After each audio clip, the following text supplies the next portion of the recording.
ዮሐንስ 15 ላይ አውጡልኝ። ከእንግዲህ ወዲህ ባሮች አልላችሁም በሉ፣ ባሪያ ጌታው የሚያደርገውን አያውቅምና። ከዛስ ወዳጆች ግን ብያችኋለሁ፣ ከአባቴ የሰማሁትን ሁሉ ለናንተ አስታውቂያለሁ። እኔ መረጥኳችሁ እንጂ እናንተ አልመረጣችሁ። አብ በስሜ የምትለምኑትን ሁሉ እንዲሰጣችሁ ልትሄዱና በሉት እስቲ ልትሄዱና ድገሙት። ከዛስ ፍሬ ልታፈሩ ድገመው፣ ፍሬ ድገመው። ከዛስ ከዛስ ሾምኳችሁ እርስ በርሳችሁ እንድትዋደዱ ይህንን አዝዣለሁ። ዮሐንስ 15 ላይ የተናገረውን ታውቃላችሁ። ምዕራፍ 15 ላይ ያለው ትልቁ ሐሳብ እኔ የወይን ግንድ ነኝ የሚል ምሳሌ ነው። የወይን ግንድ ነኝ፣ ገበሬው አባቴ ነው፣ እናንተ ምኖች ናችሁ? ቅርንጫፍ። በቃ ጨረሰ። የኛ ልካየን የሱ ማንነት የአባት ስራ። ስለዚህ ገበሬው ምርጥ ነው፣ ዝም ብሎ ሰነፍ ስላልሆነ አባቴ ገበሬ ነው አለ። ሰነፍ ገበሬ አይደለም፣ ዋይዝ ገበሬ ነው። እንዴት አድርጋችሁ ፍሬያማ እንደምትሆኑ፣ እንዴት እንደሚመለምላችሁ ውጤታማ እንደምትሆኑ ተልሞ ነው የመጣው። እንደ አበሻ እንደ ጴንጤ በተለይ በታይሙ የሚጫወት እኔን ጨምሮ ጊዜያችን ላይ እንጫወታለን፣ እድሜያችን ላይ እንጫወታለን። ብዙ ነገር ኖርማል ነው የሚመስለን። ያረጁ ሰዎችን አገኝና አውራ። ታይም ለነሱ በጣም የእሳት ያለ ይጸጽታቸዋል። ወጣትነታቸው ላይ ያጡትን፣ እድሜያቸው ላይ የተጫወቱትን እነዛን ነገሮች በጣም ሊያስተካክሉ አይችሉም። ስለዚህ በታይም ነው እነሱ የሚኖሩት። እግዚአብሔር አብም እንደዚህ ነው። ስለዚህ ገበሬው አብዝታችሁ እንድታፈሩ ያጠራዋል። ግን በእኔ ኑሩ የሚለውን ቃል ያዙልኝ። በማን ኑሩ? ዋናው ቁልፉ ነገር ኢን ክራይስት መሆን፣ በእርሱ መሆን፣ በእርሱ መገኘት። አድሬስህ መገኛ ዋናው ፎከስህ እሱ ከሆነ ብዙ ፍሬ ታፈራላችሁ ካለ በኋላ የጥሪውን መልክ ነው የሚነግረን። አሁን ባሪያ አልላችሁም፣ እናንተ ለኔ ባሪያ አይደላችሁ፣ ወዳጅ ናችሁ። ወዳጅ ሚስጥር አይደበቅም። ይሄ ሰርቫንት ቤት ውስጥ ያለ አገልጋይ ወይም የቤት ሰራተኛ ሁሉ እኮ አይነገራችሁ። የዓመት እቅድህን ተሰብስበ ቁጭ ብለህ አሁን ለሷ ትነግራለህ? ችግር አለብህ ማለት ነው። ከነገር የሚነገር አለ። ቤት እንደዚህ አድርጊ፣ ይሄን አጽጂ፣ ይሄን አድርግ፣ ቲቪውን እንደዚህ አድርግ ትላለህ። ግን በሚመጣው ወር ምን እናርግ ጨንቆናል፣ ብርም የለም ብለህ የምታወራው ወዳጅ ነው፣ ፋሚሊ ነው። እውነት ውሸት? ስለዚህ እግዚአብሔር በክርስቶስ ኢየሱስ ያመጣው ሴክሬት አለ። ያመጣው ሴክሬት የበራላችሁ ቀን እናንተና ክርስቶስ ያላችሁ ወዳጅነት፣ ያላችሁ ቅርብ የአገልጋይ ብቻ አይደለም። በሆነ ደረጃ እግዚአብሔር የሰጠን ሚሽን አለ። ለዚህኛው ፓርት ግን ወዳጅ ብያችኋለሁ አለ። ወዳጅ ምንም አይደበቅበትም። ቤስት ፍሬንድ እኮ ስትሆን ሁሉን ትነግረዋለህ። ውስጤ እንዲህ ይሰማኛል፣ ጸልይልኝ። ስፔሻሊ ሰው ሚስጥሩን ከነገራችሁ ይወዳችኋል፣ ወዳጅነት ይሰማዋል። ገበናውን አውጥቶ ሼር ካደረጋችሁ ከናንተ ጋር ኢንቲሜሲው ልቡ ተያይዟል ማለት ነው። ስለዚህ ይሄ ጌታ የውስጡን ሴክሬት እየነገረ ነው። ወዳጅ ናችሁ ካለ በኋላ ዝም ብሎ አይነት ግን ወዳጅ አይደለም። እኛ ጋር ቁጭ ብላችሁ እንትናየ እያልን የምንቀጥልበት ሳይሆን እነዚህ ሶስቱ ፎርሙላ ይሰራባቸዋል ያላችሁ። ጴጥሮስ ቁጭ ብሏል፣ ዮሐንስ አለ። እኔ የመጀመሪያ ከኔ ጋር ወዳጅ ስትሆኑ ኦርዴን ያረኳችሁ ሹመት አለ። እዚህ መካከል ምሰጣችሁ ሹመት አለ የፍሬያማነት ሹመት ነው። ለምንም ነገር ታጭታችሁ መባከን አትችሉም፣ መምከን አትችሉም። ምን ውስጥም ተመረጡ ገብታችሁ የነካችሁት በሙሉ ፍሬያማ ከመሆኑ የተነሳ ተሸላሚ እናንተ ናችሁ። ለብዙ ነገር ተመራጭ እናንተ ናችሁ። ምን ውስጥም ተፈላጊ አንቺ ነው የምትሆኙ። ለምን? ሹመቱ ከሰማይ ነው። አሁን እያላችሁ ያለው እኔ የሾምኳችሁ አለ። የመጀመሪያ ልትሄዱ። እስቲ ጎናችሁ ያለውን ሰው ልትሄድ በሉት። አንድ ላይ ድገሙ አንድ ላይ። ይሄ ልትሄድ የሚለው ዝም ብላችሁ ባይብልን እንደ ግልብ አታንብቡ። ወዴት ነው የሚሄደው? መሄድ ምንድነው? ለምንድን ነው የሚሄደው? ሲሄድ ምን ማለት ነው የሚለው መመለስ አለበት። ቀጥሎ ፍሬ ልታፈሉዋልና ፍሬያችሁ ሊኖር ሾሚያችኋለሁ አለ። ይሄ ክልል አሁን የምናወራው የፍሬያማነት ጉዳይ የአገልጋዮች ብቻ አይደለም። ሁሉ አማኝ የሆነ ሰው ፍሩትፉል መሆን አለበት። ሁሉ ሰው ማለት ነው። አሁን ስናየው ከኛ በላይ እኮ በጣም ያበሳጫል፣ ታዝናለህ። ኪዳን የሌላቸው ሰዎች ኮራ ብለው ነው የሚያዙት። የትም ቦታ ሲሄዱ የሚሰሯቸው የሃይማኖት ስፍራቸው አንድ ሰው ብቻውን እኮ ይገነባል። ብቻው እኛ ለሚሊዮን ያልቻልነውን አንድ ሰው ብቻውን ቀጥ አድርጎ ገንብቶ እንደውም የሆነ ሰው ሲገባ ይበሳጫል። ለኑሯቸው አይጨነቁ፣ ላላቸው ፋይናንስ አይጨነቁ። የምር እኮ ነው ማወራችሁ። ይሄው እዚህ ማክሰኞ ትመጣለህ 30 ዓመት ያው መንፈስ ይዘህ አትሄድም ከዚህ በኋላ። አሁን ኔክስት ስትመጣ የሆነ ለውጥ እናያለን። አንተ እኔ እንደዛ እያሳየኝ ነው። ይሄ የመጀመሪያ መሄድ የሚለውን ሐሳብ ልንገራችሁ። ብዙ ጊዜ በተለይ አበሻ ኢትዮጵያውያን ሄዳለሁ የሚለውን ሐሳብ መሄድ የሚለው አዋጅ ሲታወጅ እኔን ጨምሮ አንድ ነገር ብቻ ሰው ይሞላዋል። ከኢትዮጵያ ለቆ ውጭ ሀገር መሄድ። እኔ ይሄ ይሂድ የሚለው መልእክት ራሱ በደንብ ይግባል።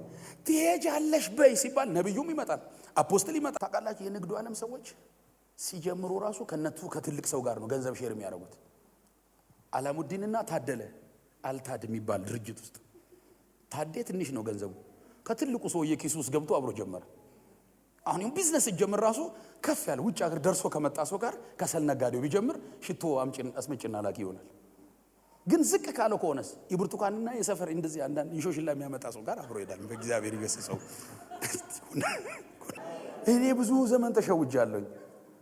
አሁን እያበራልኝ ጌታ ቅባትህ የሚሰራው ብቻህን አይደለም፣ ኔትወርክ ያስፈልጋል፣ ኮኔክሽን ያስፈልጋል። ደግሞ ብዙ ሰው ሰጥቶን ሳንጠቀምባቸው ሄደዋል እኮ። አንዳንድ ሰው የሚጠቀመው ከ10 ዓመት በኋላ ነው። ቆይ አብስዬ ስትል ከዛ ሌላ ሰው አርጎት በልቶት ሄዷል። ከዛ ደውለ 1 ሚሊዮን ብር አለ ሲባል ወይ ያ ጓደኛ እኮ ወሰደው። አሳድጌ ጸልዬ እጅጭኝ አናትስ ከአራሰ በራስ ሲሆን አሽጬ ሌላ ሰው ይበላል። በጊዜ ብላ በሎት ጎናችሁ እግዚአብሔር አምጥቶልሃል ብላ። አሜን አትሉም? በእውነት በጊዜ ይሄ ማለት ዝረፉ ያልኩ አይደለም። ከሰው ጋር ስትገናኙ ተጠቀሙ። ሰው አብረን እንስራ፣ አብረን እንጸልይ፣ ውስጥ ያለ አስወልደኝ አዋልደኝ በሉት። አሜን ነው ወይ? ስለዚህ የመጀመሪያ ፍሬያማ ነኝ የሚል እምነት፣ ቀጥሎ ቢሊቪንግ ማመንና ማወጅ እኮ ነው። አንደርስታንድ አድርግ፣ እመን፣ አውጅ። ጎናችሁ ያለው ሰው ተረዳ፣ እመን፣ አውጅ በለው እስቲ። ፍሬያማ ነኝ በል እስቲ። አምኛለሁ በል፣ አውጃለሁ። ጋና ካልጋ ስትነሳ አሁን ነገ ሮብ ነው አይደለ? ከጧት ስትነሳ ፍሬያማው ተነሳ።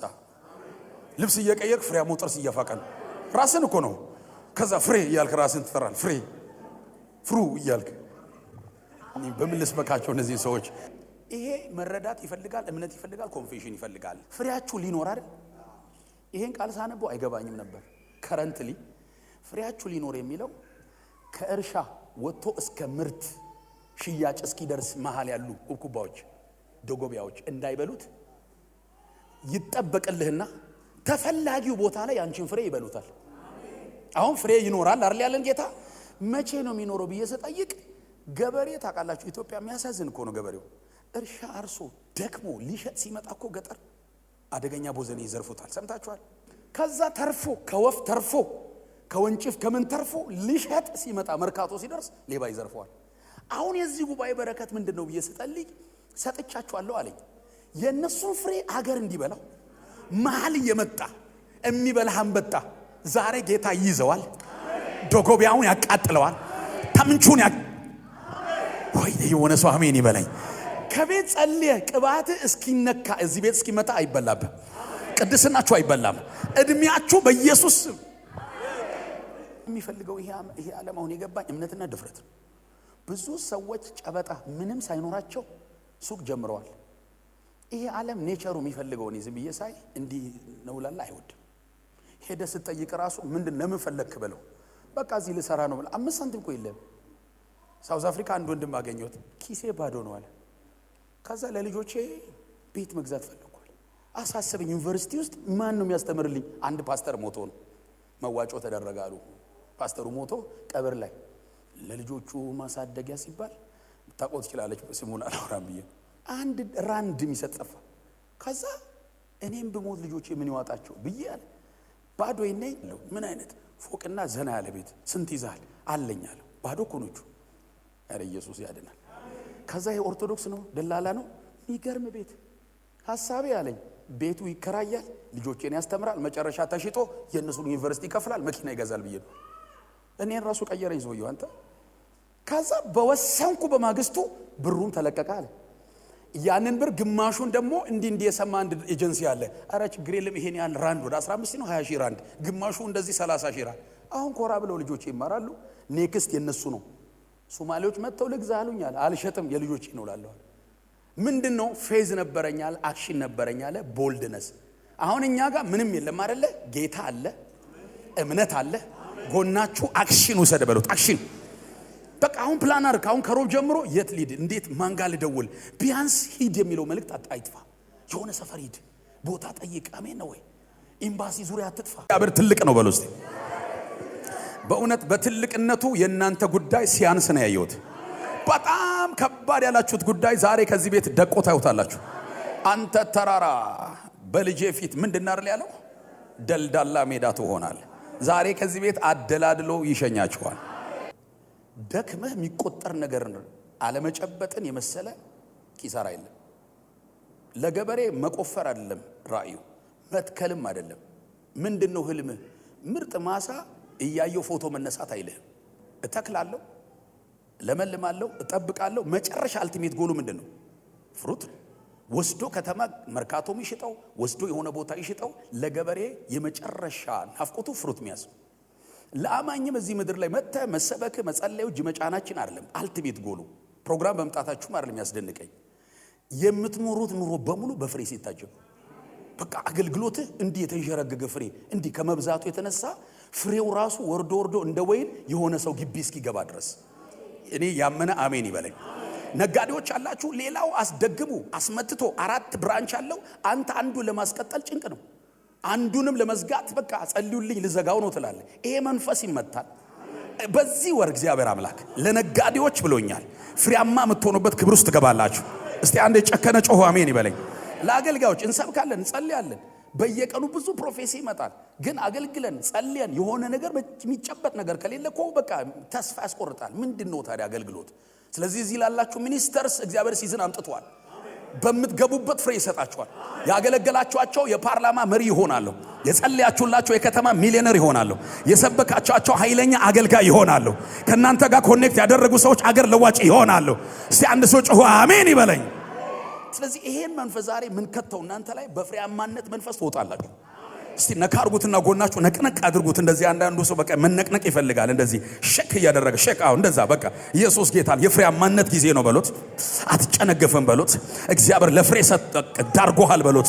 በጌታ በኢየሱስም ይሆንላችኋል። ትወጣላችሁ፣ ታፈራላችሁ። ትወጣላችሁ፣ ትሰብካላችሁ። ትሄዳላችሁ፣ ትሰፋላችሁ። ትሄዳላችሁ፣ ትወርሳላችሁ። ትገባላችሁ፣ ታገለግላላችሁ። ትሄዳላችሁ፣ ትደምቃላችሁ። ትሄዳላችሁ፣ ትሰብካላችሁ። ታበድራላችሁ፣ አያልቀባችሁም። ትሰጣላችሁ፣ አያልቀባችሁም። ትጀምራላችሁ፣ አይዘጋባችሁም። ትከፍታላችሁ፣ አይቆለፍባችሁም።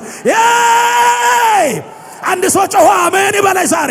አንድ ሰው አሜን ይበላይ ዛሬ። እስቲ አልጨነግፍም በሉ አንድ ላይ። እግዚአብሔር ዛሬ ጭንገፋ መንፈስ መትቻለሁ አለኝ። እንደ አምናው አይሆንም አለኝ። የምትጀምሪው ነገር ይቀጥላል አለኝ።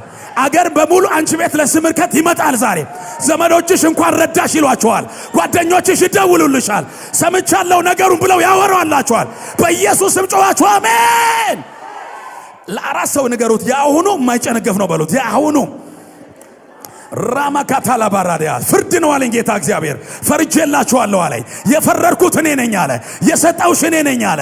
አገር ፍሬያማ ሆነሽ ያያችኋል። ልጆችሽ ያፈራሉ፣ ወንድሞችሽ ያፈራሉ፣ ሚስትህ ታፈራለች፣ ባለቤትሽ ያፈራል፣ እህትሽ ታፈራለች፣ ሰባኪዎች ያፈራሉ፣ ዘማሪዎች ያፈራሉ፣ ሪቨር አገልጋዮች ያፈራሉ፣ መድረኮቻችን ያፈራሉ። እነዚህ አንበጣ ዶጎቢያ ምናምን የሚባሉ እግዚአብሔር እንዲህ ሰብስቦ ሲያቃጥላየው እዚህ እየሰበኩኝ አቃጠላለሁ አለ። አንበጣ ተቃጠለ፣ ዶጎቢያ ተቃጠለ፣ ጊንጦ ተቃጠለ፣ ምስጡ ተቃጠለ፣ የሚበላችሁ ተቃጠለ፣ የሚቆጠቁት ተቃጠለ፣ የሚያዋርድ ተቃጠለ። እኔ አላቅም ለአራት ሰው ነው የሚታይ ዛሬ። ቁጥርና ነገሩ አንበጣ የበላበት ዘመን በሉት። ይመለሳል በጌታ በኢየሱስ ክርስቶስ ስም። ራባካታላ ማክራቲ ለባራዳባሪያስ እንደገና አትበይም እህቴ። እንደገና አውሬ አይበላባችሁም። ወጣትነታችሁ አይበላም። ሴትነትሽ አይበላም። አገልጋይነታችሁ አይበላም። ቅድስናችሁ አይበላም። ጀግንነታችሁ አይበላም። እንዲህ የሚወስድ ቅባት መጥቷል። በእውነት ከኔ ጋር ካመናችሁ አሜን በሉ። ወደ ሥራ በር የሚወስድ ቅባት መጥቷል። ወደ ተባረከ ትዳር የሚያስገባ በር አኖይንቲንግ መጥቷል። የምትፈሩትን ነገር ከዚህ በኋላ አትፈሩትም። ኢቭን ተረጋግተ አልጋ ላይ ተኝተ ተነስ ልበስ ጫማር ውጣ የሚል ሂድ እንትን ቦታ ሂድ አንኳኳ የሚል እኔ ስጸልይ እንደዛ ነው ያለኝ። እነሱ ቢተኙ እንኳን ይሄ ቅባት አያስተኛም ማለት። አንድ ሰው አሜን ይበለኝ። ወደ መጽሐፍ ቅዱስ ኮሌጅ የሚገቡ ይታዩኛል ከዚህ ቅባት በኋላ ለትምህርት ውጭ ሀገር ላይ ስኮላር የሚያገኙ ሰዎች። አንድ ሰው አሜን ይበለኝ። ሌላ ቤተሰብ ክፍለ ሀገር ገጠር ላይ ያለ የታመመ የታሰረ ለዛም ይሁን በጀት ተለቋየው ገጠር ሄዳችሁ ጠይቃችሁ ጌታን ተቀብለው ለአመት ከፍላችሁ ትመለሳላችሁ። ለዘመድ ጥየቃም ይሄዳሉ፣ ለትምህርት ይሄዳሉ። ደግሞ እግዚአብሔር የሚገርማችሁ የምስራች ብዙ ሰዎች ብለው የደከሙበትን እናንተ ስትገቡ ለእናንተ ይፈቀዳል።